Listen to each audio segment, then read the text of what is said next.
నమో నమో లక్ష్మీ నరసింహ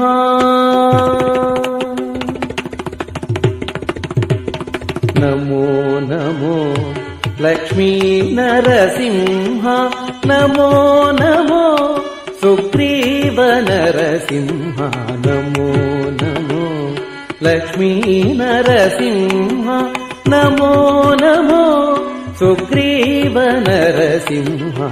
ఇక సృష్టి రచన ఎలా జరిగింది స్వామి అని చెప్పి వీళ్ళంతా కూడా సూత మహర్షిని మళ్ళీ అడిగారట. అంటే మాకు మూల కారణం చెప్పారు, బాగానే ఉంది, కానీ రచన ఇంకా ముందుకు ఎలా జరిగిందో తెలుసుకోవాలనుంది అని అడిగారట. అయితే అప్పుడు ఈయన చెప్పనారంభించారు. ఇక చతుర్ముఖ బ్రహ్మ ఏం చేశారట, సరే ఇవన్నీ ఏవో మన దగ్గర కొన్ని ఉన్నాయి శాంపిల్స్, ఈ శాంపిల్స్ అన్నిటినీ నేనే ముందుకు తీసుకెళ్ళాలి అంటే కష్టం, కాబట్టి ఇంకా ఉండాలి, ఇంకా నేను నా నుండి కొత్తగా ఉత్పత్తిని చెయ్యాలి, వారు సృష్టికి మూలకారకులు అయ్యే విధంగా ఇంకా సృష్టిని ముందుకు నడిపించే విధంగా కావాలి కనుక అటువంటి వారిని తీసుకురావాలి అని చెప్పి ఏం చేశారట, మొత్తం 10 మంది ఋషులను తన నుండి బయటికి తీసుకొచ్చారనమాట. ఇందాక చెప్పామే దక్షుణ్ణి కుడి చేతి అంగుష్టం నుంచి ఎలా తీసుకొచ్చారో అలా ఒక్కొక్కరిని తన దేహం నుంచి ఒక్కొక్క భాగంలోంచి బయటికి తీసుకొచ్చారు. అయితే వారి పేర్లని చెప్తున్నారు: మరీచి, అత్రి, అంగీరస, పులహ, క్రతు, ఆ తర్వాత పులస్త్య, ప్రచేత, భృగు, నారద, వశిష్ఠ. ఈ 10 మందిని కూడా బ్రహ్మలనే అంటారండి. అయితే ఈ 10 మందిలో నారదుడు మాత్రమే నిర్వృత్తిలో ఉన్నారన్నమాట. అంటే వృత్తి అంటే పని. ఏం పని అంటే వాళ్ళకి ఇచ్చినటువంటి కార్యం ఏంటండి, సృష్టిని ముందుకు తీసుకువెళ్ళాలి, ధర్మాన్ని ముందుకు తీసుకువెళ్ళాలి. అందుకని భగవానుడు ఇచ్చినటువంటి వృత్తిని చేయకుండా ఉన్నటువంటిది ఎవరయ్యా అని అంటే నారదుల వారు ఒక్కరే అన్నమాట. నాకు ఈ జంజాటనంతా వద్దయా, నాకు నామస్మరణ చాలు అని చెప్పి వెళ్ళిపోయారన్నమాట ఆయన. ఇక తతిమా వాళ్ళు ఎవరైతే ఈ 10 మందిలోంచి ఒకటి వెళ్ళిపోతే ఏమవుతుందండి, 9 మంది. అందుకే నవబ్రహ్మలు అని అన్నారు. వీరందరినీ కూడా ఏమని వీళ్ళందరూ ఋషులే, కానీ వీరిని మనం ఏమని గొప్పగా చెప్పుకుంటాం, వీళ్ళంతా కూడా బ్రహ్మలేనండి. బ్రహ్మ అంటే ఏంటి, సృష్టిని ముందుకు నడిపించిన వాడని అర్థం అన్నమాట. ఇక చెబుతున్నారు, తన దక్షిణ హస్తం నుంచి ఏం చేశారు, ప్రజాపతి, ఇందాకే అనుకున్నాం కదా, ఈ అంగుష్టం నుంచి ప్రజాపతి అయినటువంటి దక్షుణ్ణి బయటికి తీసుకొచ్చారు.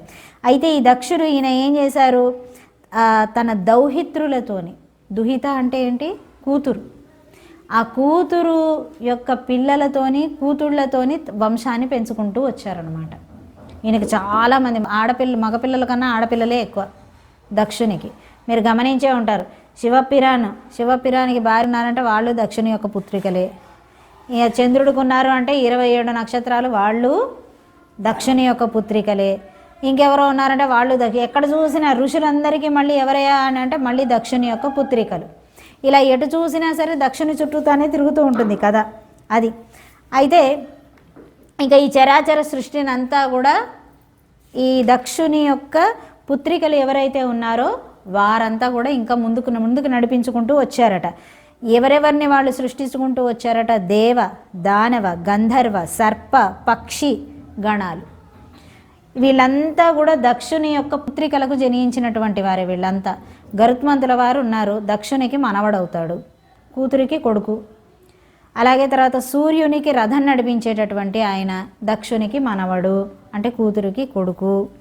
అలాగే తర్వాత వచ్చేసరికి ఆదిశేషుల వారు, వాసుకి, ఆ తర్వాత తక్షకుడు, కర్కోటకుడు, వీళ్ళంతా కూడా దక్షుని యొక్క మనవలు. ప్రతి ఒక్కరూ దక్షునికి చెందినటువంటి వాళ్ళే అనమాట. అందరూ తన యొక్క పుత్రికలకు అలా అలా అలా అలా జన్మించినటువంటి వారే. అలా సృష్టి అంతా కూడా అతను విస్తరింపజేశారనమాట ఆయన. అందుకే దక్ష ప్రజాపతికి చాలా గౌరవం, ఆదరం.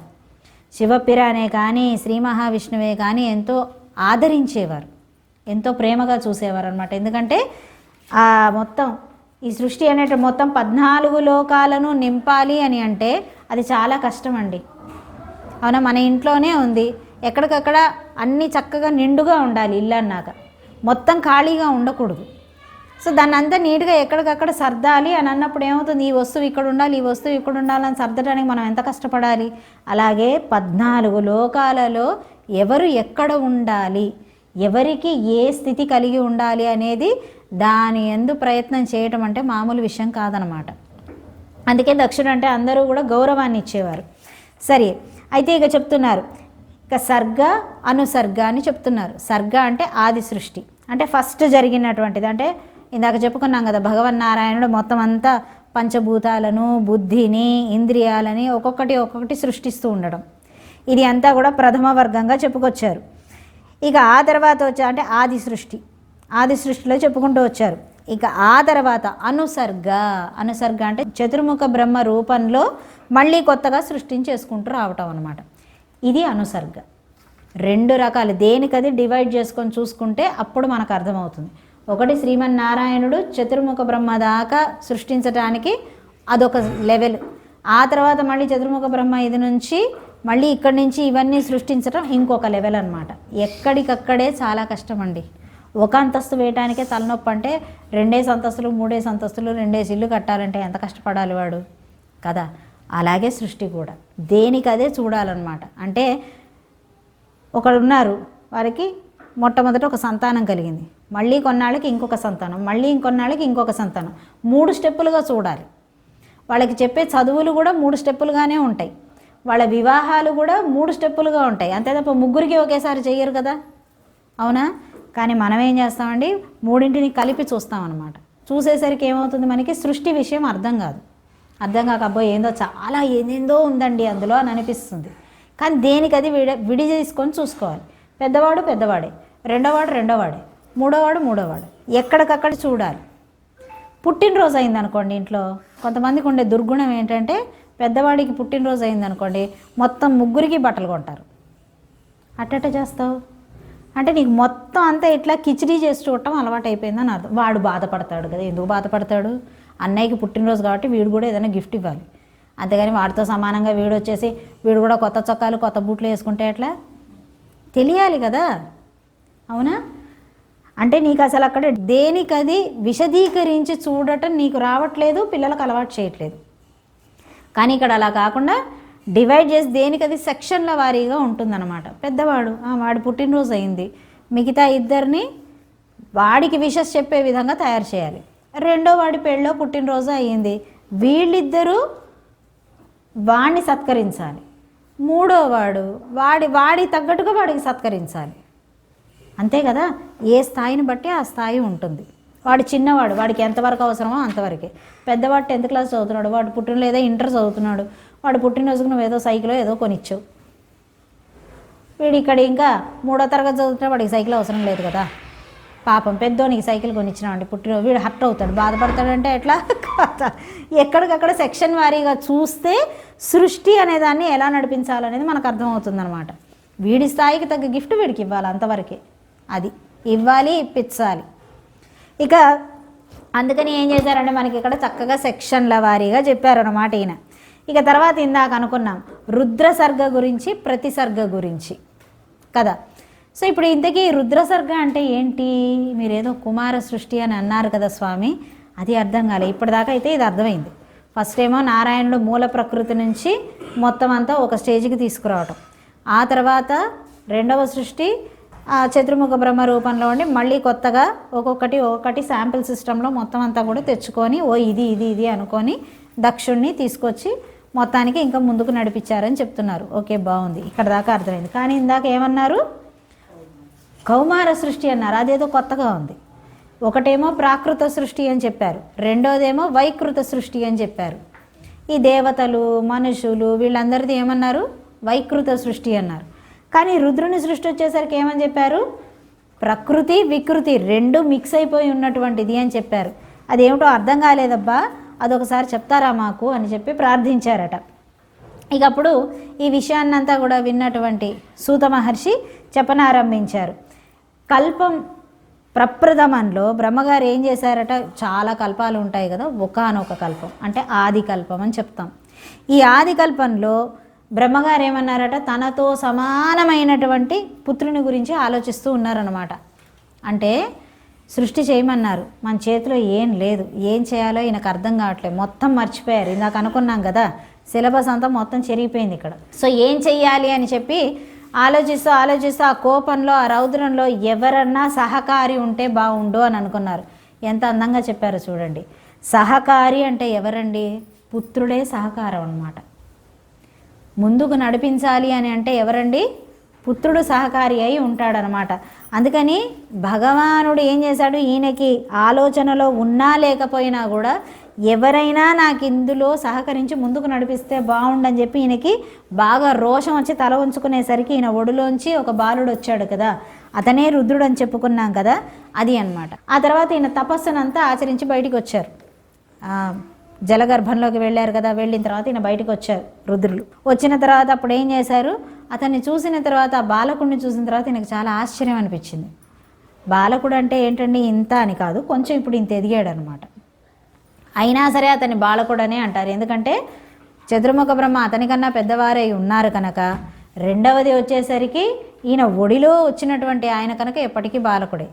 ఢిల్లీకి రాజైనా తల్లి కొడుకే కదా, అది అనమాట.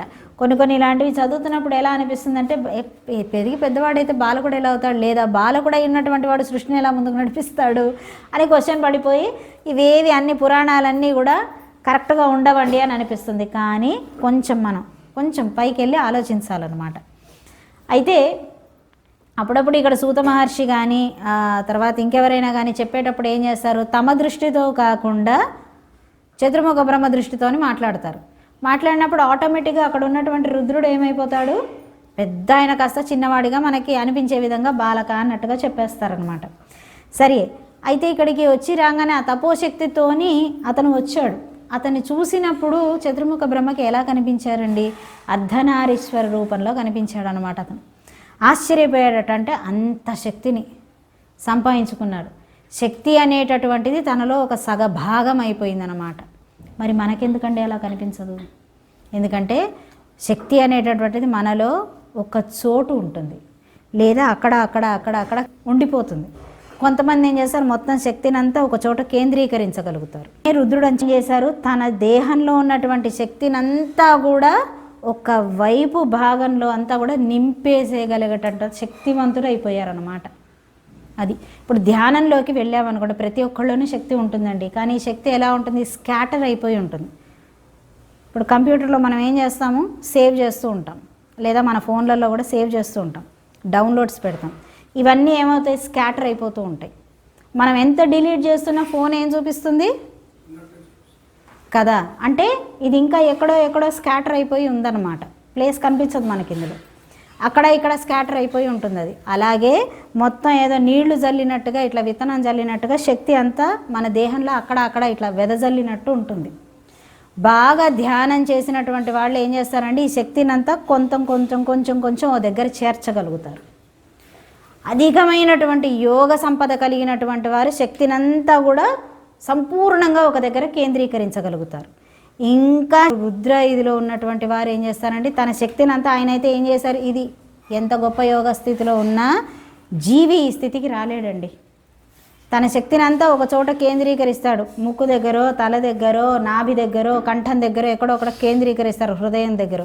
కానీ మొత్తం దేహంలో ఒక పార్ట్ అంతా కూడా శక్తిని నింపటం అంటే మామూలు విషయం కాదనమాట.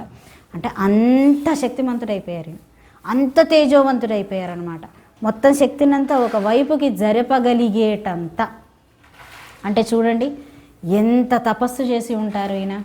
అది ఇక అలా చేసి వచ్చినటువంటి ఆయనతోని ఈయన చెప్పారనమాట, ఓయ్ నువ్వు భలే శక్తినంతా ఒక వైపుకి ఎలా, అందుకే అర్ధనారీశ్వర రూపం ఎలా వచ్చిందండి అంటే అలా వచ్చిందనమాట. శక్తినంతా, నీలో ఉన్న శక్తినంతా కూడా ఒక వైపుకి నెట్టి భలే ఇది చేసావయ్యా. ఆ స్త్రీ రూపాన్ని, ఆ శక్తి అంటే స్త్రీ రూపమే కదా, ఆ శక్తిని అంతా భలే చేసావు. అయితే ఒక పని చెయ్యి, నీ పురుష రూపాన్ని, ఈ శక్తి అనేటటువంటి స్త్రీ రూపాన్ని రెండింటినీ విడదీయగలవా ఇప్పుడు నువ్వు అని అడిగారట. అడిగితే అంటే మరి దాన్ని ఒక వైపుగా నెట్టడమే కాదు, దాన్ని మళ్ళీ కంట్రోల్ చేసి మనం బయటికి లాగటం కూడా రావాలి కదా, ఇంతకీ నీకు ఆ శక్తి ఉన్నదా అని అడిగారట. అడిగితే అప్పుడు వెంటనే రుద్రభగవానుడు ఏం చేశారట, స్త్రీగా పురుషునిగా 2 రూపాలు తీసుకున్నారట. ఒక రూపంలో 2 భాగాలని కాస్త ఏం చేశారు, ఈ అర్ధభాగానికి సంపూర్ణ రూపం ఇచ్చారు, ఈ అర్ధభాగానికి సంపూర్ణ రూపం ఇచ్చారు. ఎంత తేజో సంపత్తి ఉందో చూడండి. అది సగం సగంగా విడదీయలేదు ఆయన. దీని సగానికి పూర్తి రూపం ఇచ్చారు, దీని సగానికి కూడా పూర్తి రూపాన్ని ఇచ్చారనమాట. అలా స్త్రీ పురుష రూపాలని చేశారట. చేసిన తర్వాత ఇప్పుడు అన్నారట, ఏమయ్యా నువ్వు మరి పురుష రూపాలని 11 రూపాలు చెయ్యాలి అని అన్నారట. అనగానే పురుష రూపాలని 11 చేయటమే కాకుండా ఎలాగూ తదుపరి కార్యక్రమం ఇదే చెప్తారని స్త్రీ రూపాలను కూడా 11 చేశారట. ఎందుకంటే ఇక్కడి నుంచి ఒక రూపాన్ని బయటికి తీశారు, ఇక్కడి నుంచి సంపూర్ణ రూపం ఇచ్చినప్పుడు దీన్ని 11 చేసినప్పుడు దీన్ని కూడా చేయాలి కదా అని టకటక చేసుకెళ్ళిపోయారనమాట ఆయన. చతుర్ముఖ బ్రహ్మ ఆశ్చర్యపోయారట, ఏమిటయా ఇలా చిటికేస్తే అలా చేసేస్తున్నావు, ఎలా అర్థమవుతున్నాయి నీకు ఇన్ని విషయాలు అని ఆశ్చర్యపోయారట. ఆశ్చర్యపోయి ఇంకా ఏమి చేశారండి, ముద్దుగా ఆయన పేర్లను ఇచ్చారట. నీవు రుద్ర కదా, అదిగో ఆ స్త్రీ రూపం అంటే నీ నుంచి సంపూర్ణ రూపం ఒకటి వచ్చింది కదా పురుష రూపం, అది రుద్ర అయితే ఇదిగో ఈ సంపూర్ణ స్త్రీ రూపానికి ఉమా అని పేరునిస్తున్నాను అని చెప్పారనమాట. అలా ఉమా అని పిలిచిన తర్వాత ఇంకా మొత్తం 11 రూపాలు వచ్చాయి అని చెప్పాం కదా. ఇంకా వీరి సృష్టిలో ఏమేమి వచ్చాయటండి, దక్షుని సృష్టిలో కూడా ఇవి ఉన్నాయండి. ఉన్నటువంటి పిల్లల్లో కశ్యపునికి కొంతమందిని ఇచ్చారు, వారిలో కూడా మళ్ళీ సింహాలు ఒంటెలు ఇవన్నీ జన్మించాయి. అయినప్పటికీ రుద్రుని సృష్టిలో కూడా మళ్ళీ కొన్ని ఉన్నాయన్నమాట. సో నువ్వేం సృష్టి చేయగలవో చెప్పు అని అంటే ఆయన యొక్క తపోబలంతో ఏం చేశారట, ఆయన సింహాలను, ఒంటెలను, మొసళ్లను, ఆ తర్వాత ముఖం అంటే మొసలి ముఖం కలిగినటువంటి రకరకాల జీవులని. మొసలంటే కేవలం ఒకటే ఉండదు, అందుకే చక్కగా సింపుల్గా మన దగ్గర ఏమంటారు, మకరం అంటారు. అంటే కొన్నిటికి మూతి లావుగా ఉంటుంది. కొంతమంది ఈ మధ్య వాట్సాప్లో చూశానండి, నాకు చాలా ఆశ్చర్యం అనిపించింది.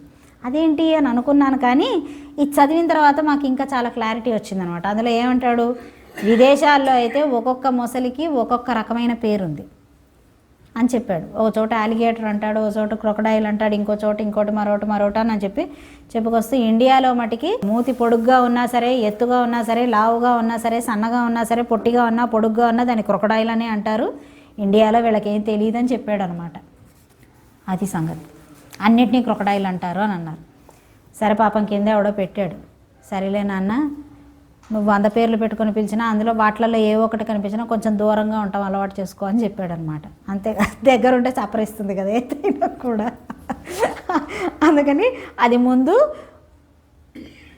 మనని తినేది అని తెలుసుకుంటే చాలని చెప్పారనమాట. అలాగే మన దగ్గర చిరుత అంటాం, కానీ ఇతరుల దాంట్లో దాని మీద ఉండే షీల్డ్స్లో తేడా ఉంటుంది.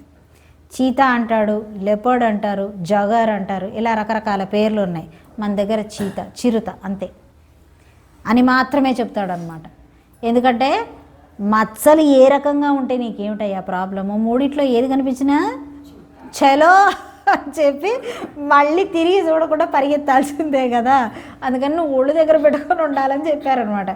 సరే అక్కడ టిట్ ఫర్ టాట్ అన్నట్టుగా చెప్పినా కూడా మన దగ్గర ఎందుకలా ఆ క్రమం ఎందుకు వచ్చింది మొదటి నుంచి, ఎందుకు అని అంటే చూడు మకరం అని మాత్రమే చెప్తారు. సంస్కృతంలో మకరం అంటాం, తెలుగులో మొసలనేస్తాం. ఇంకా అంతకుమించి దానికి 10 పేర్లు మనం పెట్టాం. ఎందుకు అని అంటే వీటన్నింటిది కూడా మూలం ఒకటే.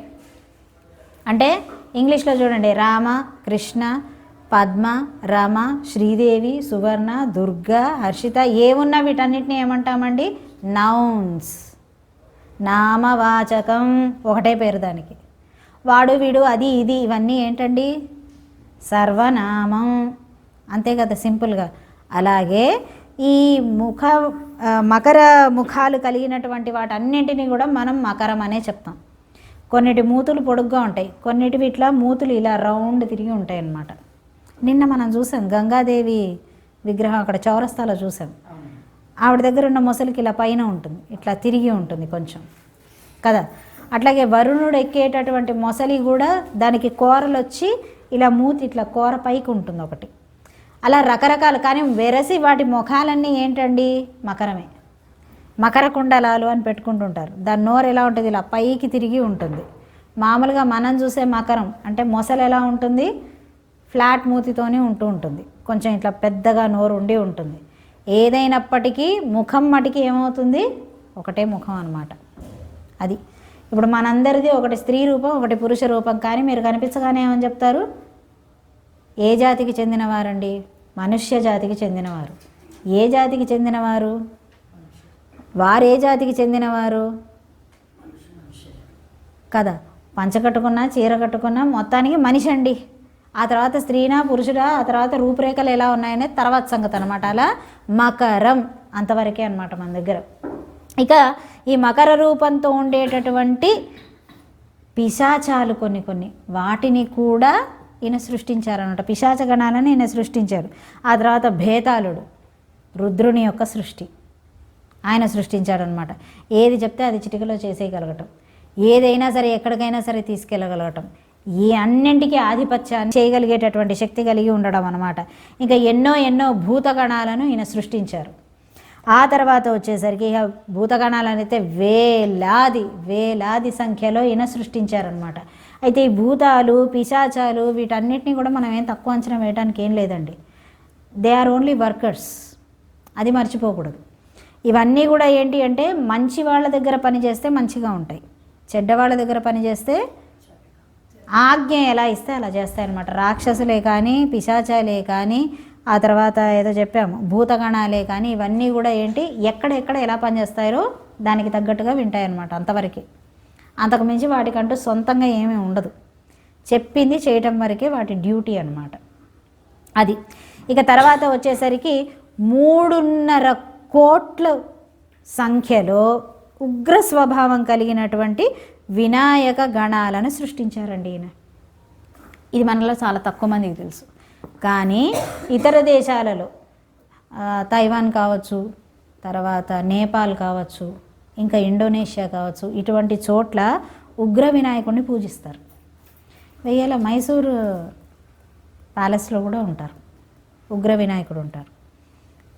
ఎర్రటి మొహంతో ఉంటారనమాట ఆయన. అది ఎప్పుడు దసరాలప్పుడు మాత్రమే ఓపెన్ చేసేవారు. ఇప్పుడు అది కూడా చేయట్లేదు. అంటే అది కూడా చేయట్లేదు అంటే వాళ్ళ కుటుంబానికి మాత్రమే పరిమితమైంది, బయట వారికి ఇప్పుడు చూపించట్లేదు. ఒకప్పుడు ఎప్పుడో మేము ఇంటర్లోనో డిగ్రీలోనో ఉండగానే మైసూర్ ప్యాలెస్కి వెళ్ళినప్పుడు అది పబ్లిక్కి ఓపెన్ చేసి చూపించారనమాట. ఇప్పుడు చేయటం లేదు. అలా ఉగ్ర వినాయకుళ్ళని ఉంటారు. వారికి కూడా వీర ఉగ్రమైన అవతారాలలో ఉంటారు. ఇప్పుడు మనం చూసే చాలా సాత్వికం, రకరకాల మూర్తులు చూస్తాం మనం. వినాయకుడి చాలా సాత్వికం అన్నమాట ఇది. ఈయనలో మళ్ళీ భయంకరమైన ఉగ్ర రూపాలు కూడా ఉన్నాయి. అటువంటి ఉగ్ర వినాయక గణాలని ఈయన సృజించారు. ఎన్నిట అవి 3.5 కోట్లు, మామూలు విషయం కాదనమాట. అంటే వీరందరినీ ఎందులో పెట్టారండి? మన రక్షణార్థం పెట్టారు. ఎక్కడెక్కడ నుంచో మనకి ఏ విధమైన కీడు రాకుండా అంతటా కూడా వ్యాపింపజేసి మనల్ని రక్షిస్తూ ఉంటారనమాట వీరంతా కూడా. ఇక చెబుతున్నారు, సరేనయ్యా ఇక్కడతో రుద్ర సృష్టి అయిపోయింది, మరి అనుసర్గ అంటే అనుసృష్టి సంగతి చెప్పమన్నారు. అనుసృష్టి అంటే ఏంటి?